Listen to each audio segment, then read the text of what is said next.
alerta. Afirma que a Rússia pode invadir a Ucrânia a qualquer momento. Recomenda a seus cidadãos que abandonem o território ucraniano. Japão, Holanda e Coreia do Sul fazem o mesmo. Em São Paulo, policiais militares agridem torcedores que tiveram problemas com o ingresso de um jogo. O Ministério Público pede investigação sobre a viagem urgente do secretário da Cultura, Mário Frias, para encontrar um lutador de jiu-jitsu em Nova York. O desmatamento da Amazônia começa o ano quebrando um recorde. Confirmado o doping da maior estrela da equipe russa nos Jogos de Inverno. A pandemia multiplica os restaurantes voltados exclusivamente para entregas de refeições. Por unanimidade, os ministros do Supremo votam por rejeitar e arquivar ações contra os senadores do MDB, Renan Calheiros e Jader Barbalho, e o presidente da Câmara, Arthur Lira, do PP. A Polícia Federal afirma que milícias digitais usam a estrutura do Gabinete do Ódio. É o nome do grupo de aliados do presidente Jair Bolsonaro, suspeito de atuar nas redes sociais contra a democracia. E dentro do Palácio do Planalto. O Jornal Nacional está começando.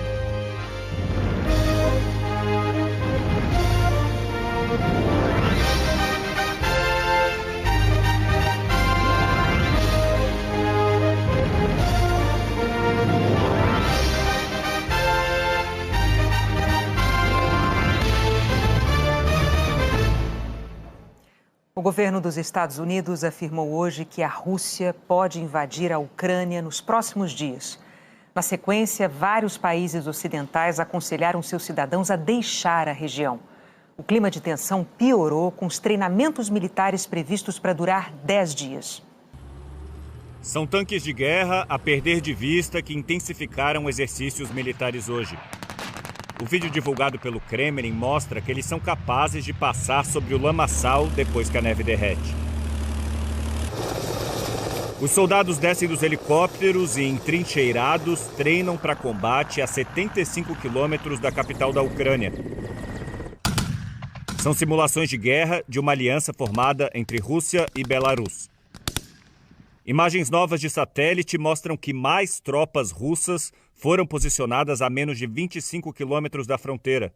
E ao sul, na baía de Sebastopol, Moscou estacionou 2 navios de desembarque. O exército da Ucrânia comunicou hoje que, agora, forças inimigas cercam quase todo o país.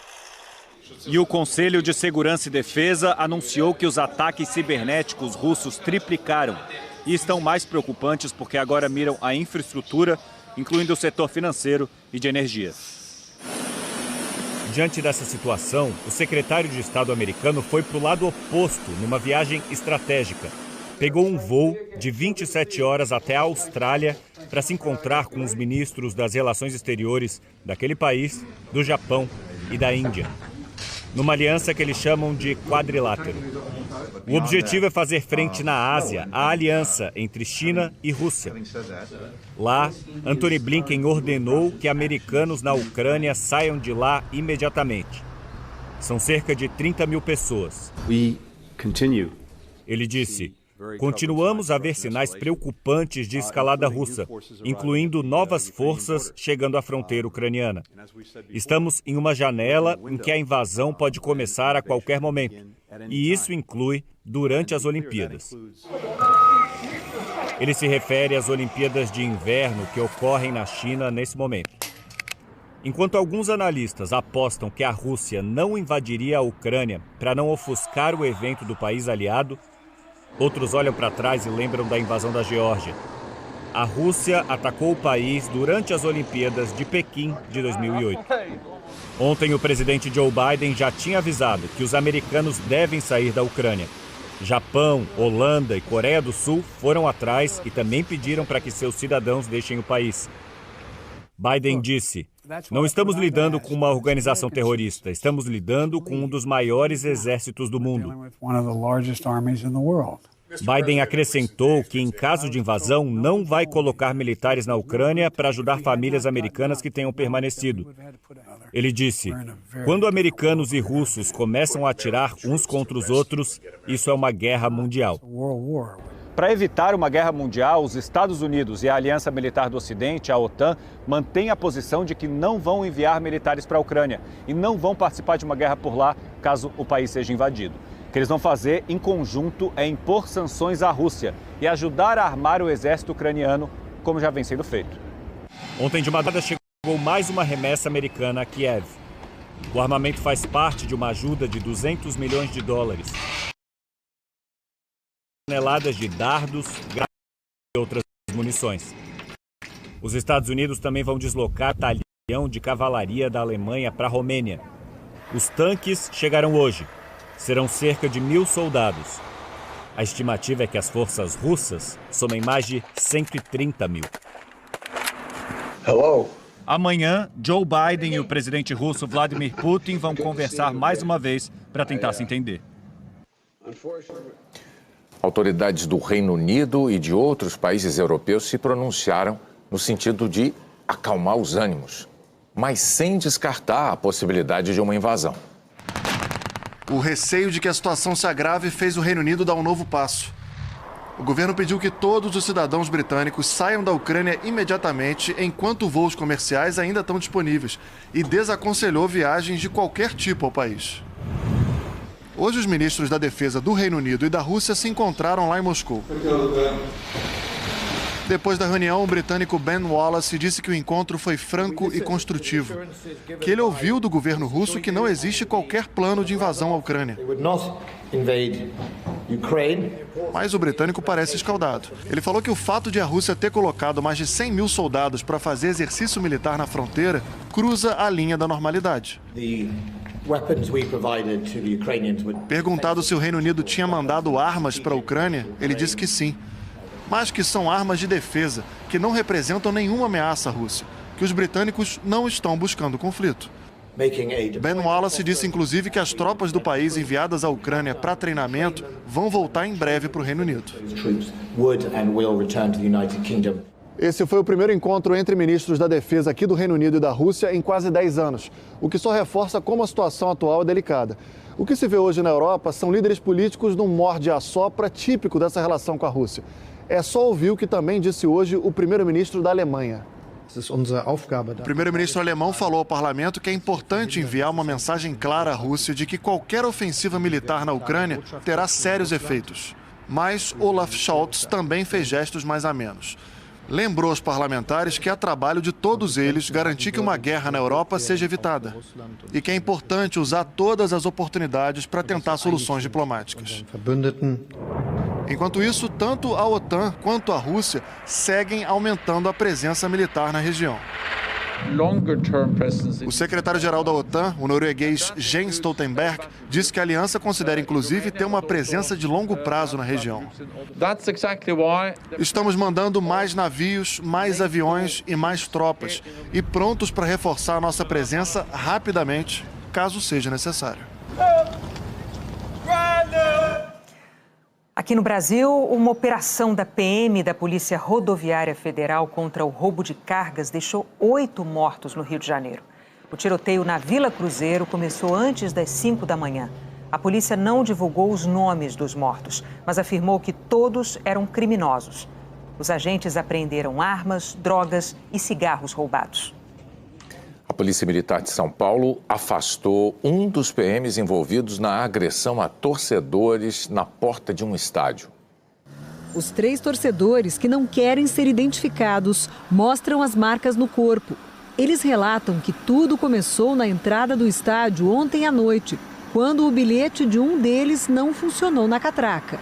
O bilhete teria quebrado durante a revista policial.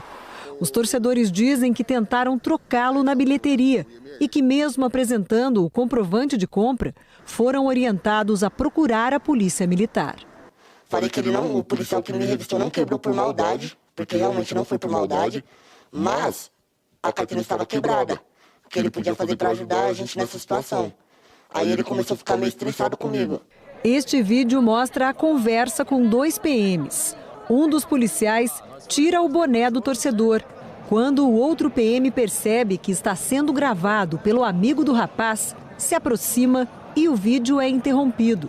Nessas outras imagens, o policial aparece imobilizando o torcedor que fazia a gravação. O PM coloca a mão no pescoço dele.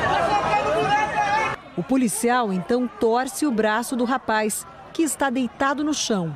Um homem se aproxima e é empurrado. O PM então coloca o joelho nas costas do rapaz e depois volta a imobilizá-lo com a mão no pescoço. Na hora que eles estavam me enforcando, eu estava meio que apagando, minha namorada viu que tinha dois em cima de mim, foi para cima e acabaram dando um soco nela e afastando ela de mim. O coordenador de projetos do Fórum Brasileiro de Segurança Pública, David Marques, aponta erros na ação dos policiais. Ela foi uma ação que eu posso classificar como temerária. E a gente vê a utilização, inclusive do joelho, que é um tipo de abordagem que a gente tem acompanhado nos últimos anos diversos casos trágicos que se deram dessa forma. Os torcedores dizem que depois das agressões foram levados pelos PMs para uma sala dentro do estádio e que foram ameaçados e pressionados para não prestar queixa. Tiraram foto de tudo e falou que não era pra gente abrir o boletim de ocorrência, porque eles podiam fichar a gente na polícia. Fichar por qual motivo? Ele falou desacato e agressão. Hoje, os torcedores foram à delegacia denunciar o caso, que foi registrado como lesão corporal decorrente de intervenção policial. O ouvidor da polícia, Eliseu Lopes, avalia que houve abuso de autoridade. As atitudes ali dos policiais, elas ferem os protocolos da própria polícia militar. É inadmissível e inaceitável. O cidadão tem direito de filmar a atividade e abordagem policial. Solicitei que tomasse providências já de pronto. A Polícia Militar informou que abriu inquérito para apurar o caso e que afastou o PM que aparece no vídeo agredindo um dos torcedores. A Agência Internacional de Testes confirmou o doping da patinadora russa Kamila Valieva. A seguir, os dados da pandemia e da vacinação no Brasil. E a multiplicação de restaurantes dedicados exclusivamente a entregas de refeições.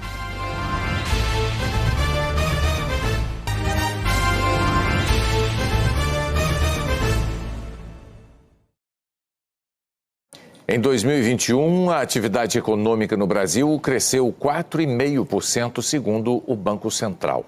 Só no mês de dezembro, o índice subiu 0,33% na comparação com novembro. Os investidores consideram o IBC-BR uma prévia do Produto Interno Bruto, o conjunto de todas as riquezas produzidas no país num determinado período. E o IBGE é que vai divulgar o PIB do ano passado no dia 4 de março. Na fase mais restrita do isolamento social da pandemia, foram muitos os brasileiros que se tornaram clientes dos serviços de entrega de refeições. Mas quando passou a ser possível voltar a frequentar restaurante, também foram muitos os que se espantaram ao descobrir que esses restaurantes não têm mesas, não têm garçons. Parece a cozinha de um restaurante pequeno, 15 metros quadrados, 2 ou 3 funcionários e fogão industrial. Não tem salão com mesas para os clientes. O que tem aqui é outra cozinha do lado, muitas outras, 20, 30 no mesmo endereço. Essa é uma Dark Kitchen, termo original criado nos Estados Unidos, ou cozinha fantasma, como ficou conhecida no Brasil. Esse modelo de dezenas de cozinhas concentradas no mesmo endereço e atendendo só para delivery está dando certo e se espalhando pelo Brasil inteiro. Em Goiânia, essa cozinha prepara hambúrguer e comida contemporânea. A que fica ao lado faz comida japonesa para 4 restaurantes. O negócio ganhou impulso no começo da pandemia. A gente inaugurou em fevereiro, a partir de março nossas vendas triplicaram. Rodolfo tem 7 docerias no interior paulista e queria abrir mais uma loja na cidade de São Paulo. O investimento seria de R$150 mil. Na Dark Kitchen, ele gastou 15 mil. Com a possibilidade de impulsionamento do canal de delivery, com esse custo inferior e com esse risco menor, para a gente significou uma baita oportunidade de testar nossa marca também na capital. No prédio onde ele está instalado funcionam 22 cozinhas. Essa Dark Kitchen tem 6 unidades em São Paulo, 4 no Rio de Janeiro, 4 em Belo Horizonte e 1 em Brasília. A outra empresa líder nesse mercado inaugurou o primeiro prédio em 2018, com 8 cozinhas. Hoje, são 131 em 4 cidades e o plano é ter 646 cozinhas até 2025. O empresário entrega o espaço com pontos de água, esgoto, gás, energia e a estrutura de exaustão externa. Quem aluga monta a cozinha. É uma atividade imobiliária. O meu cliente que vai ali abrir um estabelecimento, ele precisa de obter o alvará de funcionamento municipal e o alvará de fiscalização sanitária. São as licenças básicas que ele precisa para operar. O novo modelo de negócio caiu no gosto do consumidor, mas também trouxe reclamações dos vizinhos. Gente, ouçam esse chiado, por favor. O cheiro de comida e o enorme número de motoqueiros que estacionam na frente das garagens e em cima das calçadas também incomodam.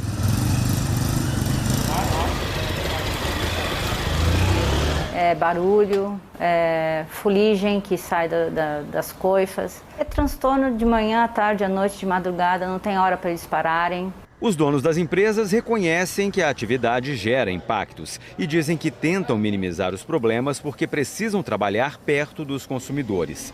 Segundo a Prefeitura de São Paulo, as cozinhas estão instaladas em zonas urbanas onde a convivência entre residências e comércio é legal.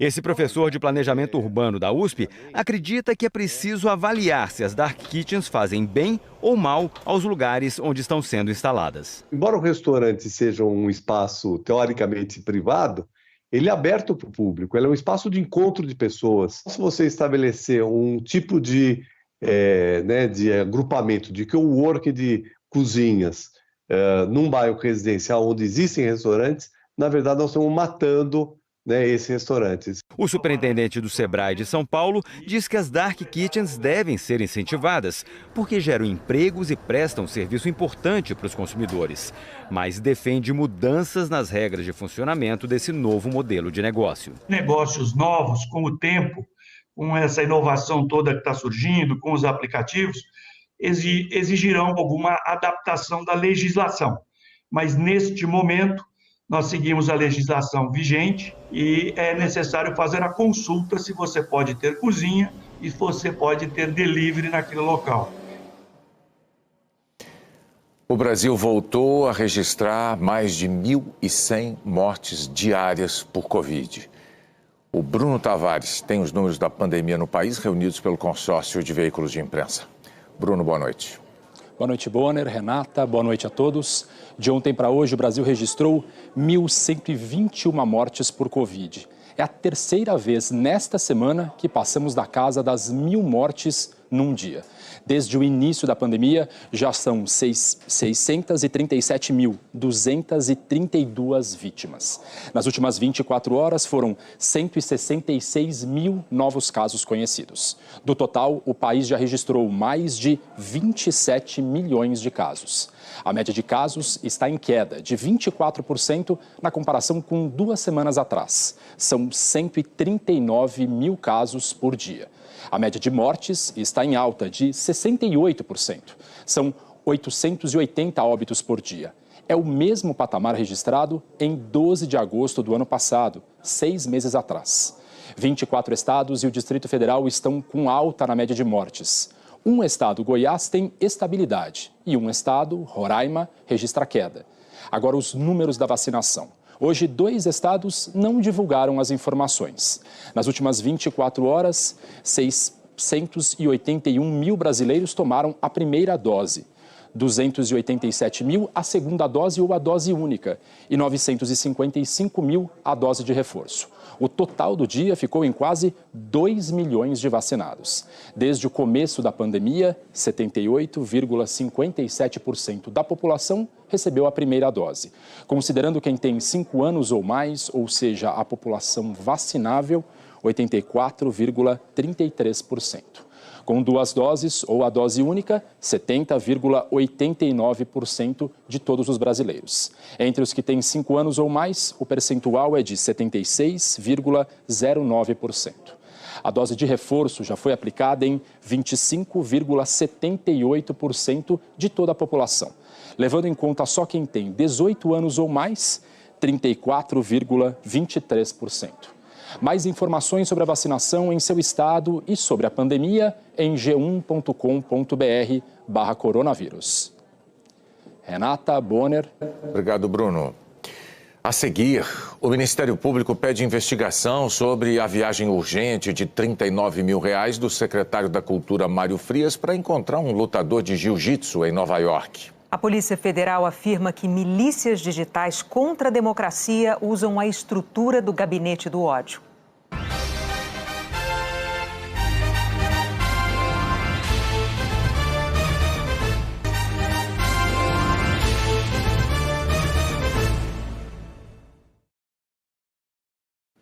O Ministério Público no Tribunal de Contas da União pediu que a Corte investigue a viagem que o secretário da Cultura, Mário Frias, fez aos Estados Unidos em dezembro do ano passado. O secretário teve um encontro com um lutador de jiu-jitsu. Segundo os dados publicados no Portal da Transparência, a viagem, classificada como urgente, custou R$39 mil entre passagens, diárias e seguro. Ontem, quando a informação foi revelada pelo jornalista Lauro Jardim no jornal O Globo, Mário Frias disse numa rede social que tinha como provar que não viajou de classe executiva e que não pagou a quantia publicada. O que ele quis dizer com isso não se sabe, porque as despesas registradas no Portal da Transparência são pagas com dinheiro público e não do secretário. Mas, de qualquer forma, o secretário da Cultura, Mário Frias, ainda não apresentou as provas que desmentiriam as informações oficiais do portal. Ao justificar o pedido de investigação, o subprocurador-geral Lucas Rocha Furtado classificou a viagem como verdadeira extravagância e afirmou que há indícios de sobreposição de interesses particulares ao interesse público e de ofensa aos princípios da legalidade, da impessoalidade e da moralidade. A Polícia Federal afirmou ao STF que uma milícia digital atua para atacar instituições e a democracia usando a estrutura do chamado Gabinete do Ódio, um grupo de assessores da presidência e aliados do presidente Jair Bolsonaro. O relatório preliminar foi enviado ao ministro Alexandre de Moraes, relator do inquérito no Supremo Tribunal Federal que apura a atuação das milícias digitais. No relatório, a delegada da PF, Denise Ribeiro, responsável pela investigação, define milícias digitais como uma suposta organização criminosa voltada à criação, publicação e difusão de mensagens com conteúdos que incidem em tipos penais: calúnia, difamação, injúria, violação de sigilo funcional, entre outros, com o objetivo de assegurar vantagens financeiras e/ou político-partidárias aos envolvidos. E afirma que a atuação dessa milícia se dá por meio do chamado Gabinete do Ódio, um grupo que produz conteúdos e/ou promove postagens em redes sociais atacando pessoas, espantalhos previamente eleitas pelos integrantes da organização. Segundo a delegada, espantalho é o termo usado pelos próprios integrantes do grupo em conversas sobre os alvos dos ataques virtuais. A delegada não cita nomes desse grupo que ficou conhecido como Gabinete do Ódio, mas em outra investigação, a das fake news, também nas mãos do ministro Alexandre de Moraes, depoimentos de deputados apontaram ao menos 3 integrantes. Os parlamentares afirmaram à Polícia Federal que o grupo é composto por assessores do governo federal, como Tércio Arnaud Tomás, Matheus Diniz e José Matheus Salles Gomes. O relatório aponta que, além de promover ataque aos veículos tradicionais de difusão de informação e de estimular a polarização e o acirramento do debate, a organização utiliza essa estrutura para atacar de forma anônima diversas pessoas, antagonistas políticos, ministros do STF, integrantes do próprio governo, dissidentes. Tudo com o objetivo de pavimentar o caminho para alcance dos objetivos traçados, ganhos ideológicos, político-partidários e financeiros. De acordo com a Polícia Federal, a ação da milícia digital segue um roteiro dividido em 4 partes. Primeiro, a eleição. É quando o grupo escolhe quem será o alvo das ações. A segunda etapa é a preparação. É o momento em que o conteúdo é elaborado e tarefas são separadas entre os envolvidos. Aqui também são escolhidos os canais de divulgação para amplificar o discurso. A terceira fase é o ataque. Postagens de conteúdo ofensivo, mentiroso ou deturpado para serem retransmitidas a integrantes do grupo que tem muitos seguidores e apoiadores nas redes sociais. A última parte é a reverberação. É quando ocorre a multiplicação das postagens em novas retransmissões, feitas inclusive por autoridades públicas. A delegada Denise Ribeiro afirma que a estratégia das milícias digitais é usar de forma distorcida a liberdade de expressão, prevista na Constituição, para praticar crimes como calúnia e difamação.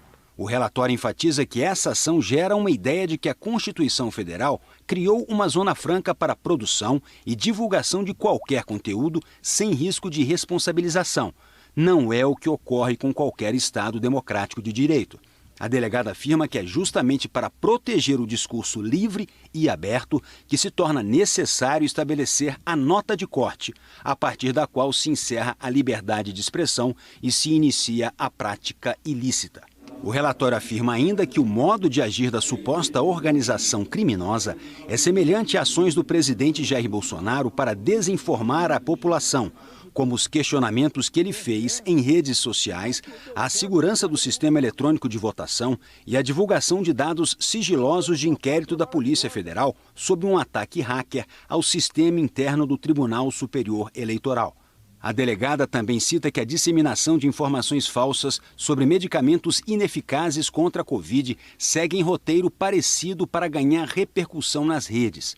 E afirma que diálogos entre bolsonaristas mencionam a elaboração de dossiês contra antagonistas e dissidentes, inclusive com insinuação de utilização da estrutura de Estado para atuar investigando todos.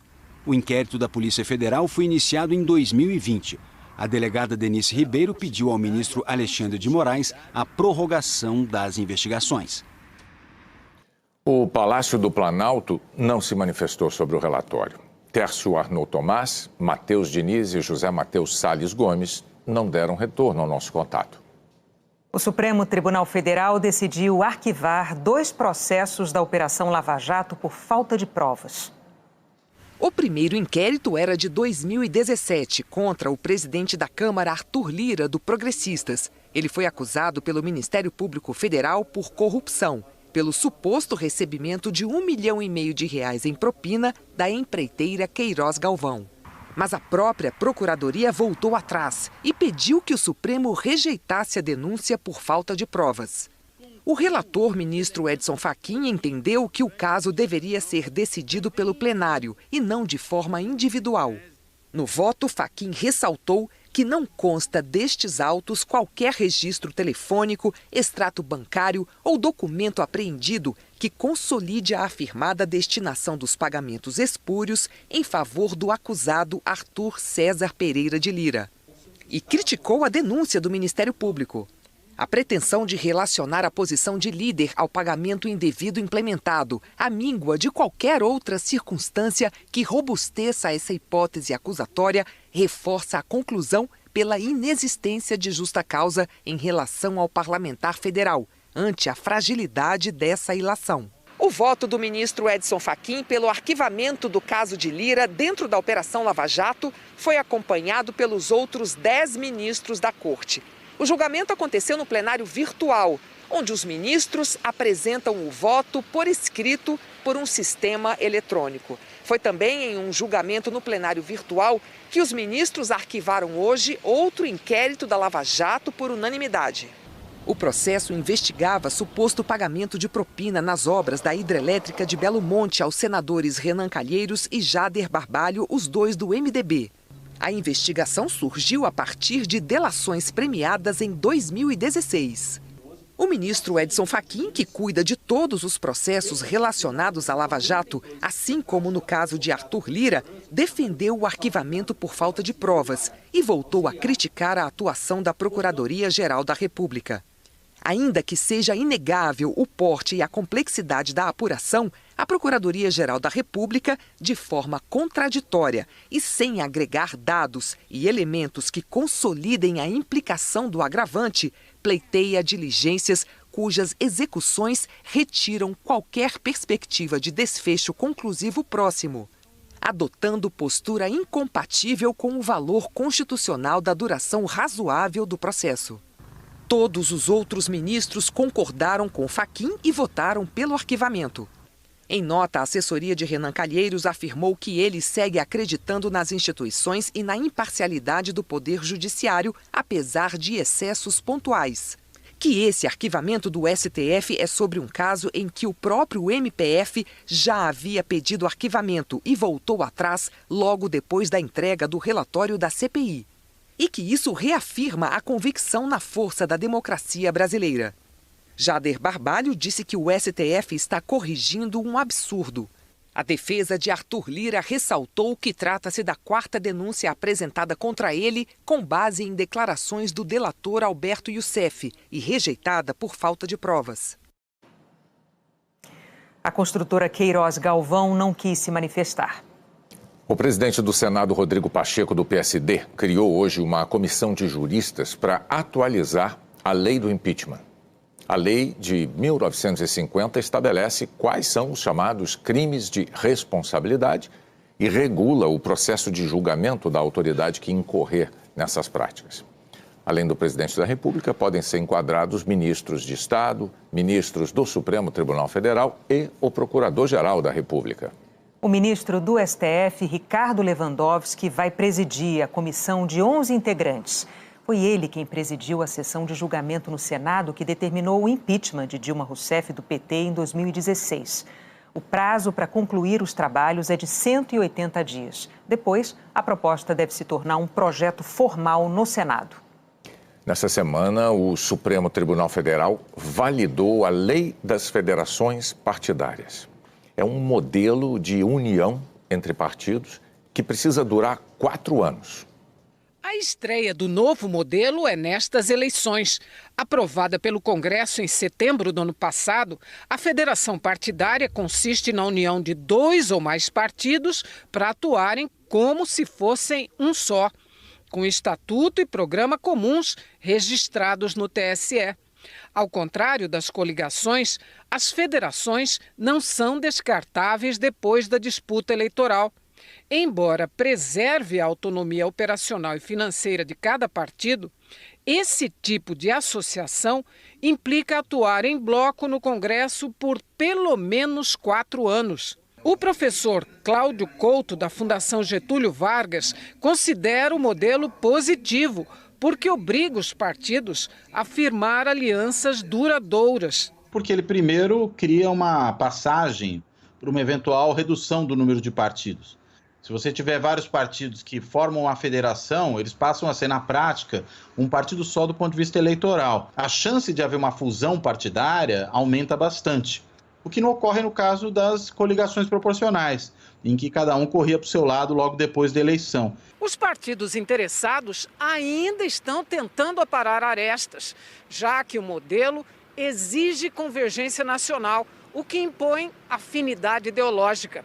Analistas políticos apontam os diversos interesses regionais como um obstáculo para um acordo nacional. Quando você faz a federação, ela vai valer por 4 anos e não só para o Congresso Nacional, vale para todo o país. E nós temos um país muito diversificado. Às vezes, a federação, que pode valer no plano nacional, pode criar problemas no Acre, ou no Rio Grande do Norte, ou no Rio Grande do Sul. Mas partidos pequenos não têm muitas alternativas. A nova lei eleitoral não permite mais coligações para eleições proporcionais de deputados federal e estadual e vereador. A federação partidária se tornou uma espécie de boia para as legendas menores, sujeitas à cláusula de desempenho, uma porcentagem mínima de votos para ter acesso ao fundo partidário e tempo de televisão. Não vamos ter mais coligações e existe uma cláusula de desempenho que diz o seguinte: quem não fizer 2% dos votos nacionalmente não tem mais dinheiro, não tem tempo de televisão. Para você ter uma ideia, na última eleição, dos 30 partidos que chegaram na Câmara, 14 não tinham 2%. Então, tem muito partido com a corda no pescoço. A eleição no Brasil é muito competitiva. 12 partidos estão interessados em federação partidária. PSOL e Rede negociam desde dezembro. PT, PSB, PCdoB e PV tentam costurar um estatuto. O Cidadania busca opções, com o Podemos, o PDT e o PSDB. O PSDB quer se juntar ao MDB, seu partido de origem. E o recém-criado União Brasil, da fusão do Democratas com o PSL, já está de olho numa federação com o MDB. São ajuntamentos complexos. Conseguir um acordo leva tempo. Não por acaso, ainda não chegou nada ao TSE. Nenhuma federação foi formada. O STF esticou o prazo, que venceria em 1º de março. Agora, os partidos terão até o dia 31 de maio para pedir à Justiça Eleitoral o registro de federação. Não é uma conta muito fácil de fazer e, claro, implica algum tipo de abdicação, de abrir mão de alguma coisa para ganhar do outro lado. Não sei se todo mundo vai ter, digamos, esse não só desprendimento, mas essa percepção estratégica da importância de fazer isso. A seguir, o desmatamento na Amazônia em janeiro é o maior em 7 anos. Um estudo mostra onde é prioritário reflorestar para gerar riqueza na região.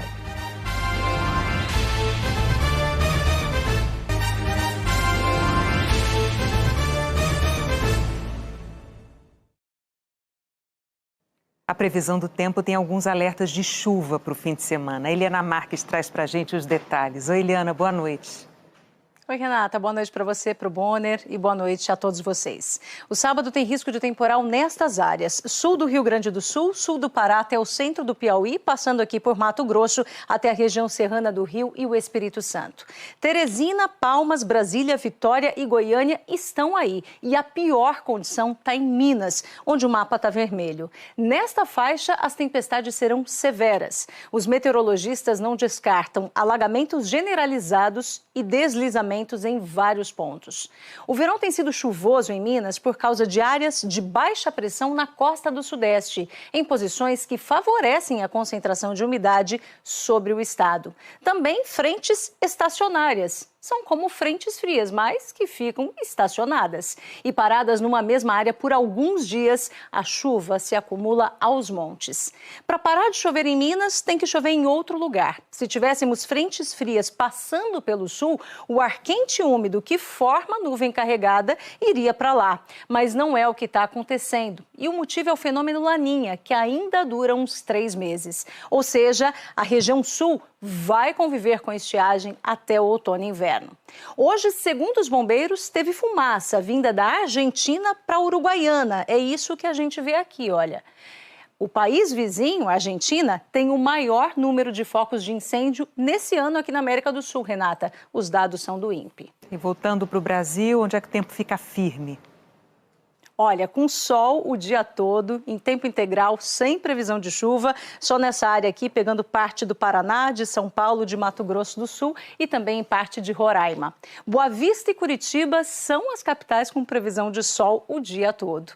E vai fazer calor também nas praias. Em Balneário Camboriú, Santa Catarina, em São Sebastião, no litoral paulista e em Angra dos Reis, no litoral fluminense, temperatura se aproximando dos 30 graus no fim de semana. E só em Angra chove um pouco mais, olha, no sábado.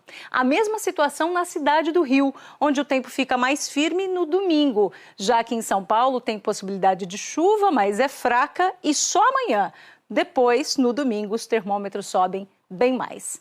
E onde ficarão acima da média do mês é em Salvador, Aracaju, também em Maceió, que terão pouca chuva e mais sol para a alegria de quem vai para a praia.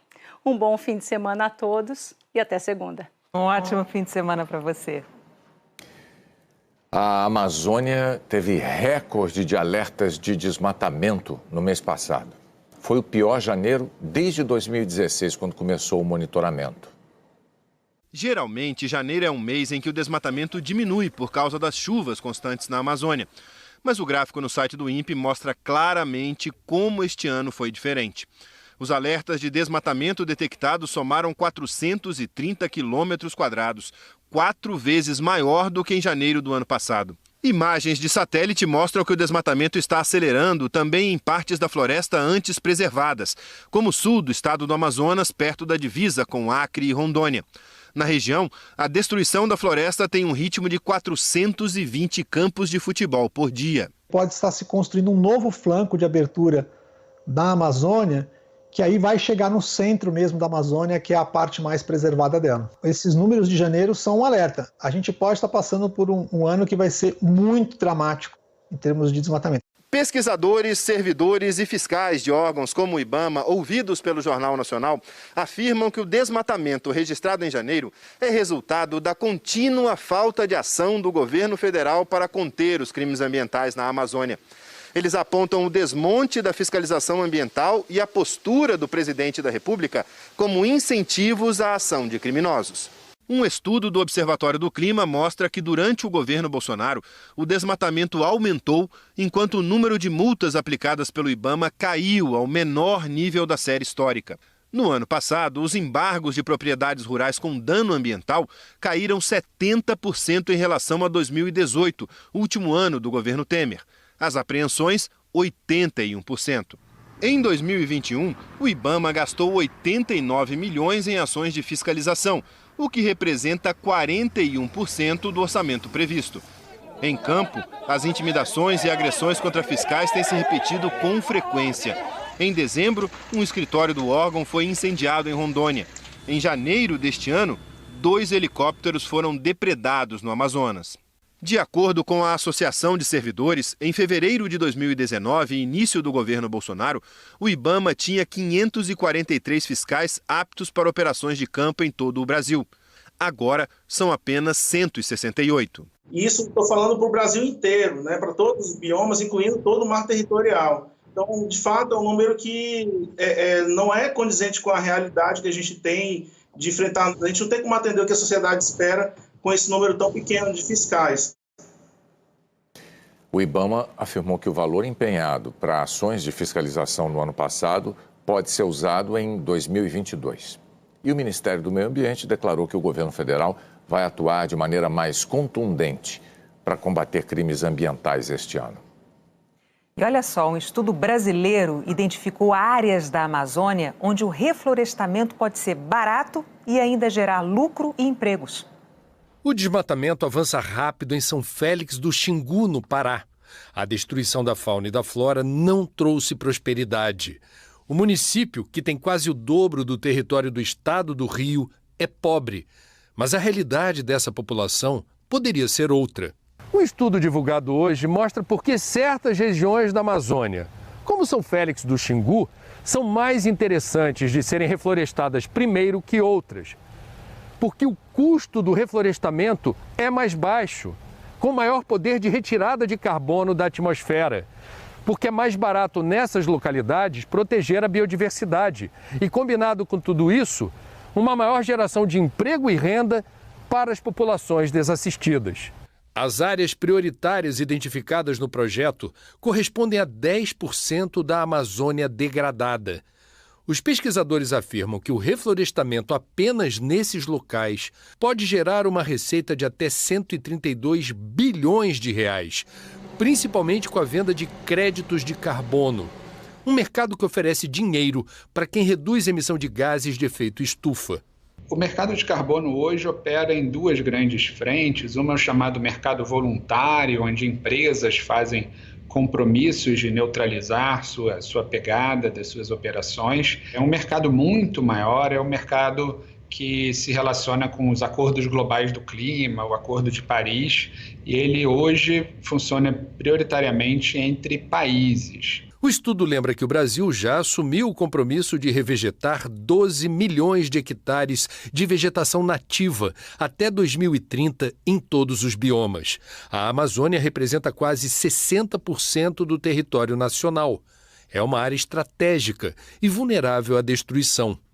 O estudo aponta um caminho para que a pecuária deixe de ser a principal causa do desmatamento. É possível conciliar a mesma produção de pecuária numa área menor e dedicar uma outra área à restauração, sendo que a fonte de renda relacionada à restauração pode ser superior à da pecuária. O estudo faz parte do projeto Amazônia 2030, uma iniciativa que estabelece estratégias para o desenvolvimento da Amazônia junto com a preservação da floresta, sem perder de vista a geração de empregos. a coleta de sementes, a produção de mudas, o próprio plantio da restauração, a manutenção depois. Esses são benefícios bem palpáveis no curto prazo. Antes de encerrar essa edição, o Jornal Nacional vai dividir com você uma história que não está na lista das principais notícias do dia, mas vale cada segundo da sua atenção. É sobre um homem de 48 anos com deficiência visual que procura um hospital com dor 6 horas depois de ser atropelado. E Lucimara, separada dele. Foi a primeira vez que a gente viu um cachorro chorando na porta da emergência da maneira que ela estava. Arranhando a porta da emergência, chorando, latindo bastante. E aí isso foi o que desencadeou toda a preocupação. O que está acontecendo? Aflição na porta de pronto-socorro não é coisa rara de ver. Mas naquela manhã de sábado, ela chamava a atenção. Focinho entre as portas, atrás do cheiro do dono. Aí a equipe teve uma ideia de pegar uma peça de roupa do paciente e colocar junto ao cachorrinho. Isso acalmou, mas não foi o suficiente. Eu fui a médica que veio trazer a ração para Lucimara. No momento que eu cheguei, ela estava apática. Ela não queria contato com nada. A impressão que dava era: o que vocês estão fazendo? Onde está o meu tutor? A cachorra, então, ganhou coleira de visitante. É que Lucimara é uma vira-lata com uma missão: guiar o seu dono, que enxerga com dificuldade. E assim, ela pôde atravessar os corredores lotados do PS como quem sabia exatamente aonde ir. Ai, que alegria! Olha só! Foi bem emocionante. A equipe inteira ficou super feliz de ter, no meio de tanta dificuldade que a gente passa, ter presenciado isso e proporcionado um alívio para o animal e para o dono do animal. E para a gente também, né? O bem-estar do paciente na nossa rotina é administrar um medicamento para aliviar a dor, fazer um procedimento para que aquela doença melhore. Mas naquele momento, a presença de um cachorro fez com que houvesse uma mudança na percepção de saúde do paciente. Uma lição sobre o que o amor pode fazer. Do que o amor é capaz de fazer. 48 horas depois de chegar à Santa Casa, o paciente foi levado do pronto-socorro com a acompanhante no colo. Aqui na porta do hospital, ele levantou da cadeira de rodas, ainda com dor, mas praticamente recuperado, e saiu. Antônio vive entre as 30 mil pessoas em situação de rua na cidade de São Paulo, uma população que só cresce. O último censo na capital mapeou 6.007 pontos de moradias improvisadas. Então, onde ele está, a gente não conseguiu descobrir. Mas acho que dá para dizer quase com certeza que ele não está sozinho.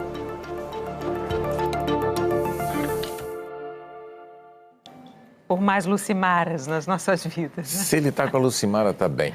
Caramelo brasileiro é o nome dessa raça da Lucimara. O Jornal da Globo é depois de sessão Globoplay. Uma ótima noite para você. Boa noite, bom fim de semana.